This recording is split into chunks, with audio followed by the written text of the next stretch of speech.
Karasi, Jandar, Gurmian, Karaman. You've probably heard these names often while watching the Kuruluş Osman series. These tribes were much larger and more powerful than Osman Bey's Kai tribe during their time. After the fall of the Seljuk Empire, Osman Gazi and all these tribal leaders tried to take the place of the Seljuks. However, aside from Osman Gazi, none of the other tribal governments could maintain their rule for long. Hello, welcome back to Historical TV. Today we will explore the detailed history of Karesi Bey and the Karasi Beylik, which played a significant role in the early days of the Ottoman Empire. Karasi Bey's rule, also known as the Karasi Beylik, which was established along the coastal regions of Anatolia. This Beylik not only has deep connections to the Ottomans' early history, but also played a crucial role in strengthening the Ottomans through their eventual downfall. In today's video, we will embark on an intriguing journey through the history of Karasi Bey and his Beylik. Before we begin, if you are new to our channel, please don't forget to subscribe and hit the bell icon to stay updated with all our future videos. Thank you. Let's first discuss who was the founder of the Karasi Beylik. As the name suggests, it was founded by Karasi Bey. To give a brief overview, Karasi Bey's real name was Karasi Bey, which later evolved into Karasi Bey. His original name was Isa. In addition, Karasi Bey was also referred to as Emir Sual, meaning the ruler of the coast, due to his control over the seas of Marmara and the Aegean. The history of Karasi Bey begins after the Seljuks were defeated by the Mongols in the Battle of Kostag in 1243. This Mongol victory shattered Seljuk power in Anatolia, and as a result, various tribal leaders began declaring independence for their tribes. Karasi Bey and his father took advantage of the weakened Seljuk power, declared independence, and soon expanded their influence. By 1296, Karasi Bey had successfully captured several Byzantine cities, including Erdek, Biga, Edremit, and Pergamon. After the death of his father, Kalim Shah, Karasi Bey officially founded the state, which he named after himself, calling it the Karasi state. He not only established control over large areas of land, but also extended his rule over the coastal regions of the Marmara and Aegean seas.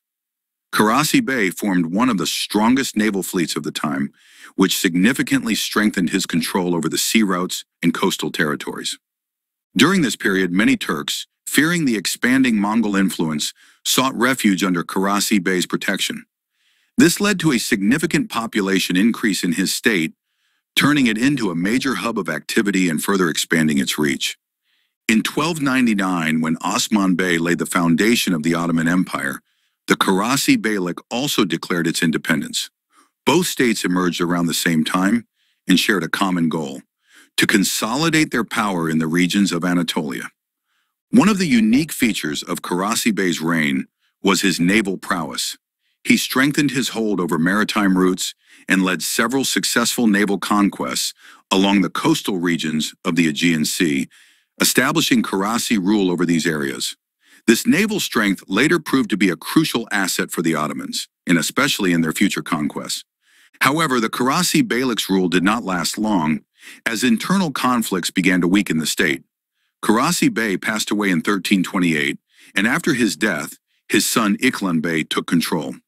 However, following Iklan Bey's rule, his second son, Yasi Khan, assumed leadership and governed the state from 1328 to 1345.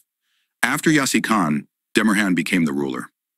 Unfortunately, Demirhan's unpopular rule caused further division and unrest within the Beylik. As the Karasi Beylik became weaker due to internal strife, Orhan Bey, the second Ottoman ruler, seized the opportunity and annexed the Karasi territories into the Ottoman Empire. According to some historical accounts, one of Karasi Bey's sons, Tursun Bey, had integrated into the family of Osman and Orhan. When Demirhan's rule became unbearable for the people of Karasi, they sought help from Orhan Gazi, who invited Tursun Bey to take charge. However, Demirhan killed Tursun Bey, which led Orhan Gazi to launch an attack on the Karasi lands in retaliation. He swiftly captured the region without much resistance. The annexation of the Karasi Beylik into the Ottoman Empire occurred around the mid-14th century. This incorporation significantly strengthened the Ottoman navy, opening the doors for Ottoman expansion into Europe. The strategic and naval expertise of Karesi Bey's sons played a pivotal role in enhancing the Ottomans' naval power, allowing them to establish dominance over the Sea of Marmara and the Aegean. The history of Karesi Bey and his beylik teaches us that even before the rise of the Ottoman Empire, Anatolia was home to significant dynasties and leaders who ruled with authority in their regions.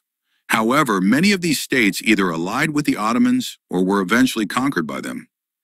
Viewers, let us know in the comments which history you'd like us to cover next: Karaman, Gurmian, or Janderbeylik. And if you enjoyed this video, please like, share it with your friends, and subscribe to our channel to receive more history-packed videos. Thank you. Keep history alive.